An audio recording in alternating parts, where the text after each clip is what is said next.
Hi, my name is Tony Green. I'm making a film about the symbols of the Illuminati, which are found on a lot of the banks down in the central business district of New Orleans. And I did a walk through downtown New Orleans with my friend Sarah Whalen, who's a expert on these ancient symbols. And we're going to show you what these symbols actually mean. As I've traveled through the world, as I look at banks, I look at corporate buildings inside of churches, Venetian villas, etc. I always see these same symbols. They seem to pop up everywhere. Now they're in all our corporate logos. And after 10 years of research, I'm starting to get an idea of what they mean, who they represent, and what it means for us, humanity. So I'm making this film just to show what research I've done, to share with you, and so you can do your research and go look in your downtown area, wherever you may be, and I'll bet you any money you'll see the same symbols there. And do your own homework. Find out what they mean so that you also can be illuminated, okay? Ciao.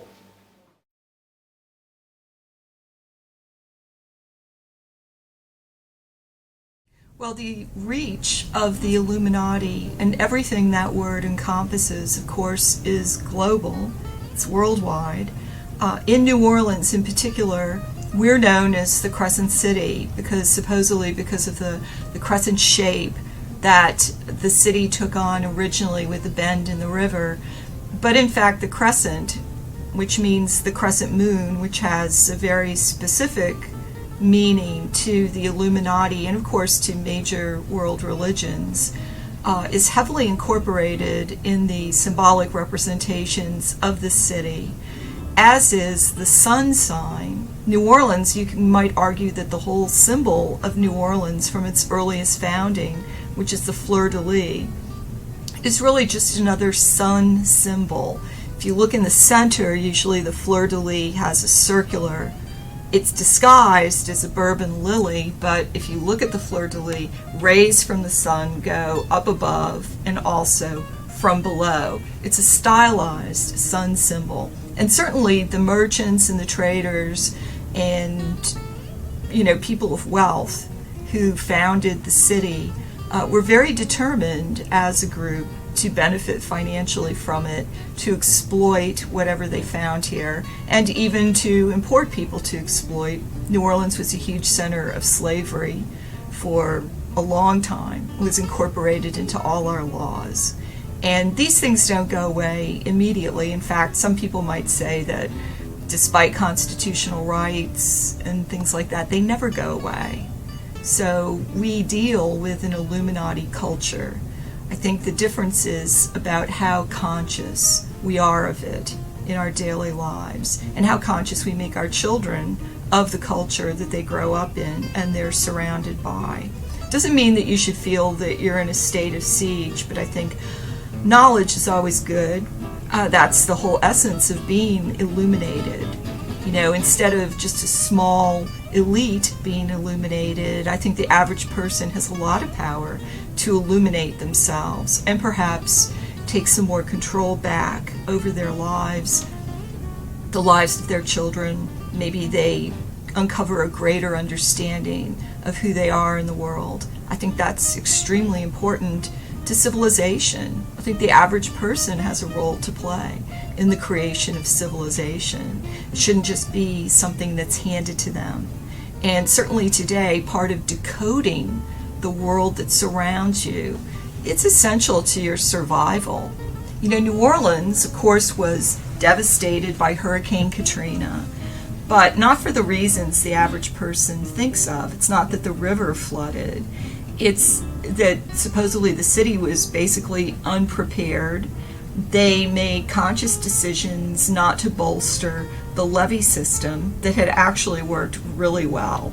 And if you look at the situation about Katrina, wherever there was earthen levee, there was no flooding, or very little flooding. What happened was the city made a decision not to bolster the levees with earth, plant it with grass. You know, usually a levee is it's a layered structure. There's rock, there's gravel. It's held together with a very sturdy iron mesh, usually. Soil is then placed on top of that. Plants are placed on top of the soil. The whole thing is anchored, and it works pretty well. It's worked well in Louisiana for hundreds of years. But then a decision was made by city government, so we're told, to stop building up the levees and instead place a flood wall. And if you look now, even after the storm, even after people know that the reason the whole city flooded and thousands of people died and there was hundreds of millions of dollars in property damage, that they're still building the flood wall, and they tell us it's a better flood wall, it's a better engineered flood wall. But in fact, there's no way of knowing for sure. So I guess what I'm trying to get at is you need to have a heightened awareness of your surroundings to understand that certainly some people benefit more than the average person does, and maybe to learn more about those people because they give you clues through a very elaborate symbology that they surround themselves with.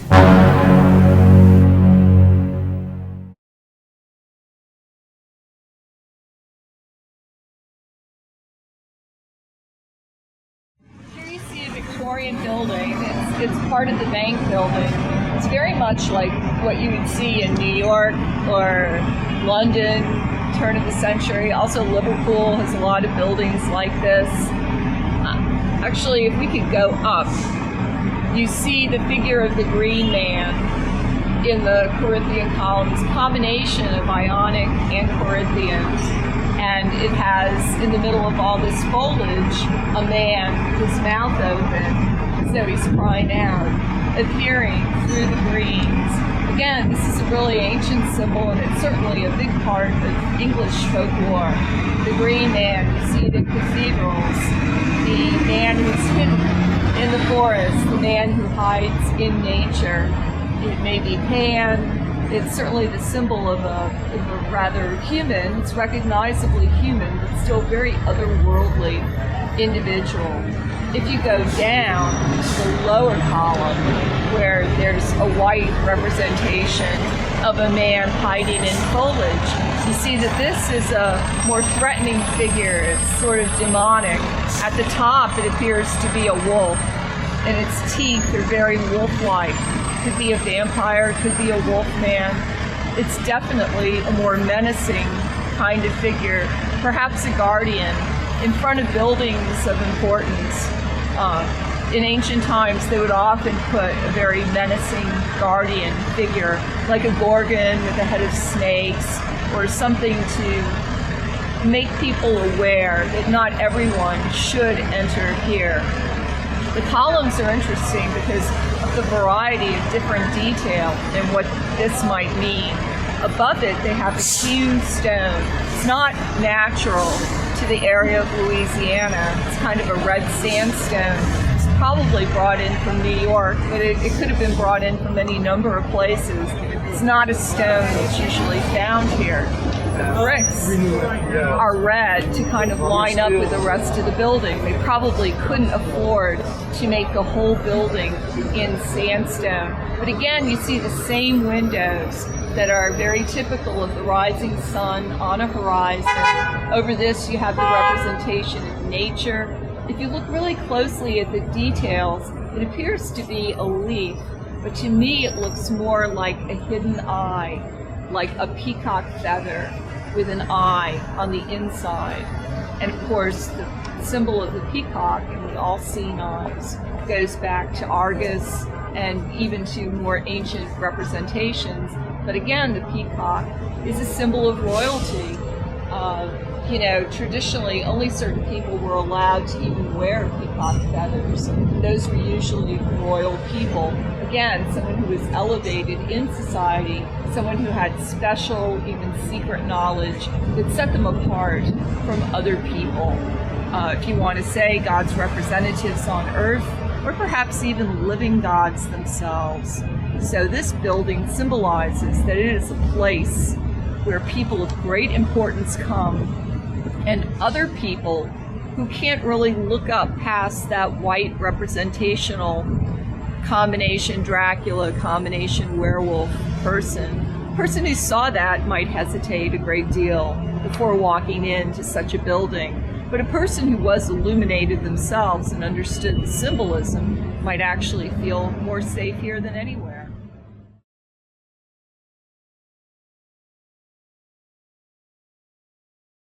Again, we're in front of another bank building, and I think in this one, the canopy over the doorway shows a great deal of subtlety, but it's still a completely Illuminati, sun sign, secret society kind of building.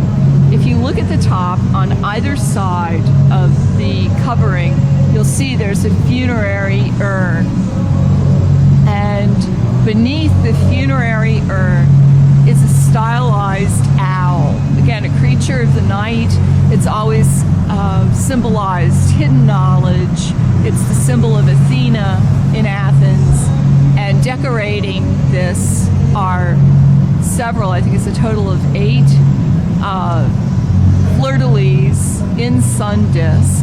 Again, you could say, well, that's just a symbol of the city, but I think it's very deliberately done to make it, New Orleans is both a symbol of the sun and of the crescent moon. The woman in the middle, it may well be Athena, could be Minerva.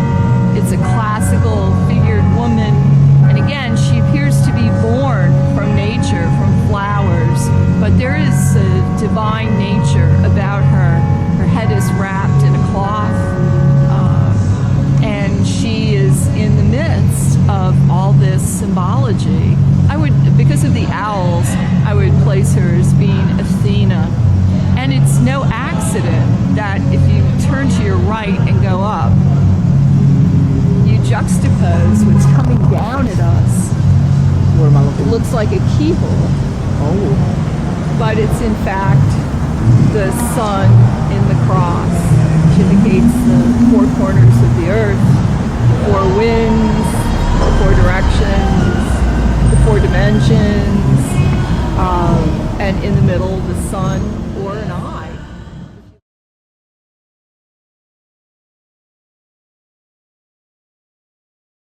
On this side of the bank, you have a number of discs, sun discs, that in the interior of them, for the most part, they have very classical figures, with the exception of 2. One is, of course, the American eagle, the bird of prey.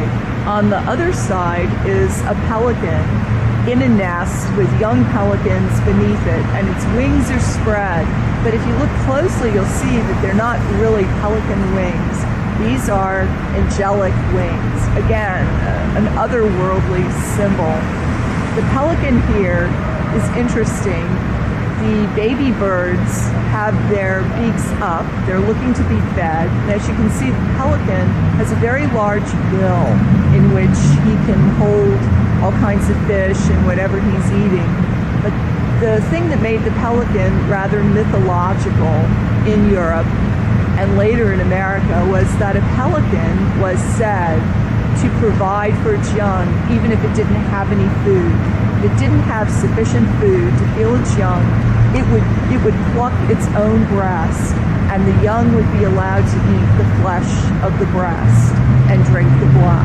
So certainly for Christians, this became stylized as a secret Christ figure.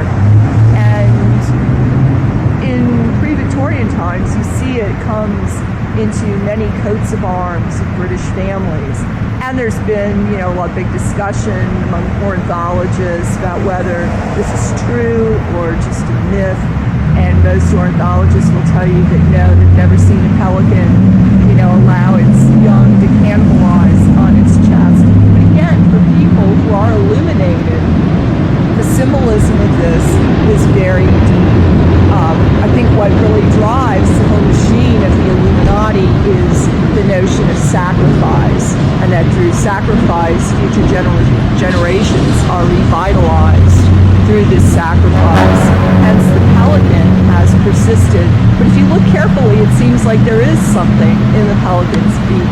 And perhaps it's a snake. And again, lots of birds eat snakes. Snake is a symbol of the occult knowledge, the unknown, the secret, but also a source of illumination, which it's giving to its young. And again, the angelic wings give this particular sun disk a whole different representation than you would find on the state seal of Louisiana.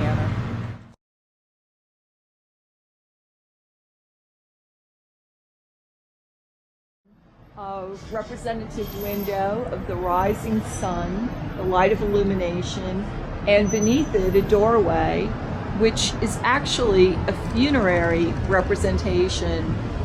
It's cast in a dark gray iron, looks black, and in the bright sunlight it appears to be gray.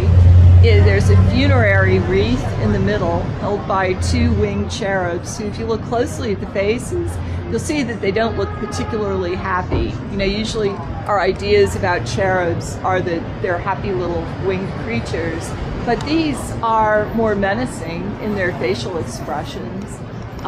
If you look at the bottom part of their bodies, they appear to be rising out from plants. And again, you have the curled fern frond that would be found in woodlands that lie beneath the trees. But there's also a stylized eye, as though two beings were peering out at you from the leaves.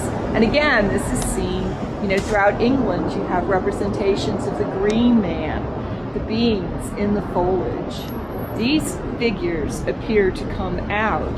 They're both visible as sort of a human-like representation with angelic wings, but they're also hidden in the plant, in the snake eyes, if you want to call it that.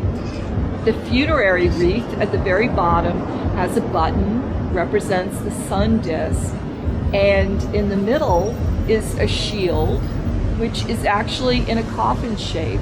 If you look at the very top of the shield, you'll see that there is a sun with rays descending downward. In the middle, there's a harp that is represented by, again, a winged figure, but this figure has toes that, again, curl like a plant. The bottom part of the body is entirely fern frond-like, hidden and disguised as a harp, something that makes music. Again, a gift from a divine source. And then crossing underneath the harp is a vine. Again, vines persist. They're hard to get rid of, but equally hard to see. You may not even notice. The figure's head is almost Egyptian looking. And I think this is a coded symbol for letting us know that the power of the money, the power held by the people who created this institution, stems from very ancient times, from Egypt. And of course, they worshiped the sun, they worship nature, and it's all hidden, just like their knowledge, but in plain sight.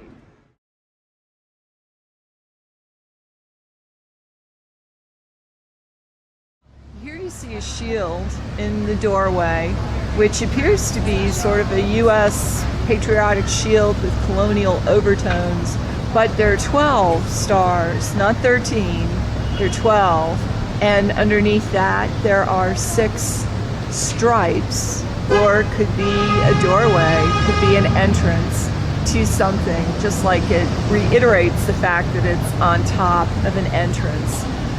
Over it, it appears to be a laurel leaf wreath, the kind, that of course the Caesars were given and Greek athletes were given for victories.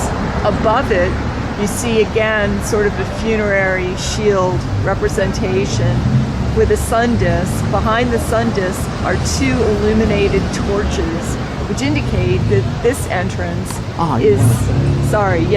this entrance is a place of illumination where people who are knowledgeable in knowledge that is hidden can be found. And also, the symbols of death are very subtle, but yet they're here. Death indicating sacrifice and even perhaps somehow transcending death.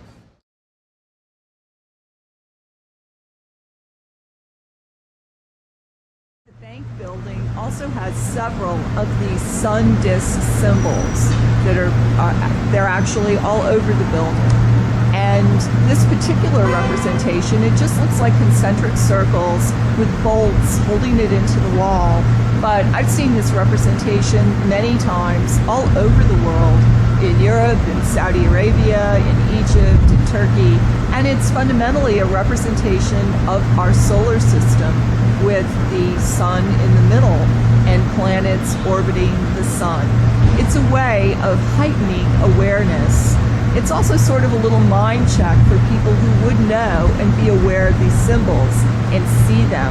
If you walked into this bank, maybe you don't know anything, maybe it's just a place to put your money, but if you were an illuminated person, you would know that whoever was behind this bank had a very secret knowledge of culture and power and authority that was not available to the average individual,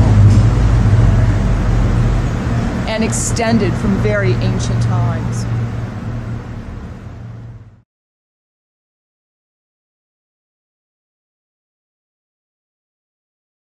This is, of course, it's part temple. At the top you can see a beehive, very stylized. In fact, all the symbols that you see throughout the building are again repeated at the very top of the building, but in a circular funerary fashion. There are Corinthian columns, and again, the idea of the hidden knowledge, the fern that's really a snake, that's really some kind of being, the crown, indicating, of course, the enlightened person, the person who you crown with knowledge, and of course the crown being a kind of sun, halo. These round symbols symbolize sun, symbolize illumination, symbolize knowledge, power, holiness, sacredness. I would say that this was intentionally created to be a sacred spot. Again, it's no accident. It's atop a bank. And it's not the money in terms of like we think of, say, your lunch money or your paycheck. Money as a sacred object of worship, because money, when you get right down to it, it's just a form of energy. And again, in ancient times, of course, money, wealth, these things are obtained through labor, through slavery, through sweat, through toil. Even mines, wealth that just comes out of the ground has to be dug out. Usually the digging is extremely elaborate, requires large populations of people. It goes back to the wheat. These people have to be fed. New Orleans itself was a slave society for over 100 years. Our wealth came from agriculture, from sugarcane, from indigo, from cotton. So it doesn't really surprise me at all to see this symbol here. And again, you see it's very representational of the temple. I've seen structures, drawings, and buildings in ancient Alexandria and Egypt that are quite similar. Drawings in Babylon that are quite similar. And the beehive at the top with a halo crown underneath. This is, to me, it's just the biggest Illuminati symbol probably in the whole city.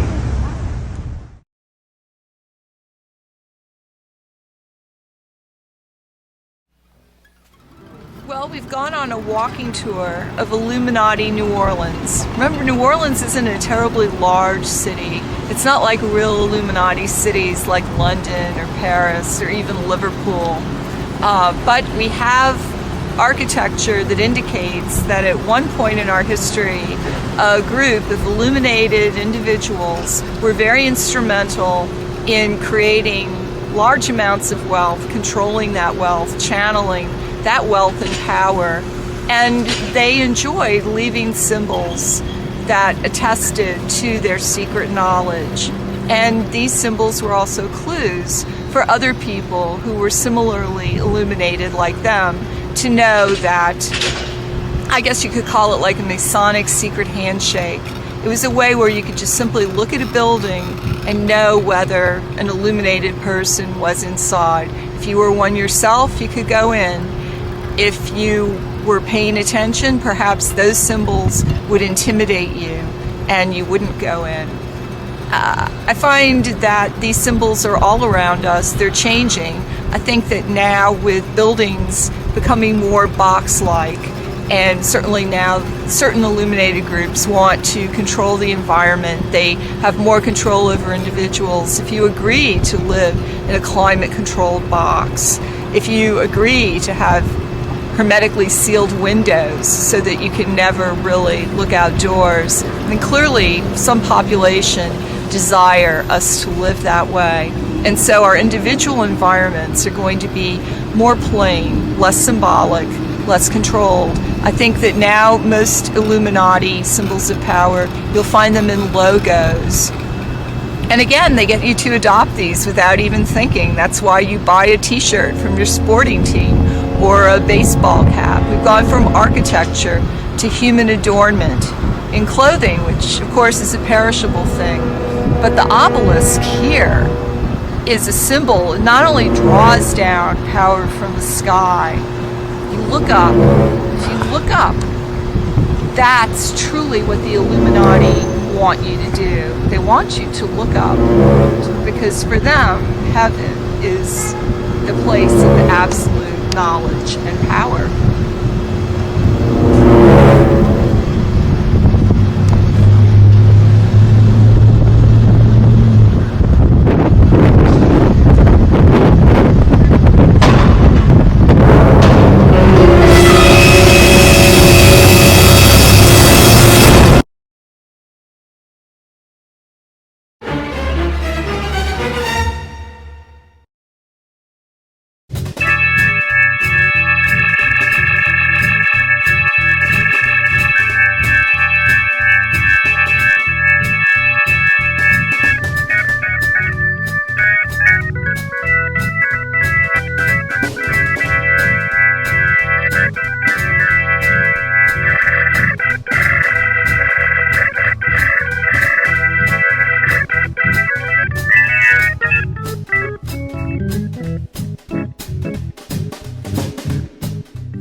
Thank you.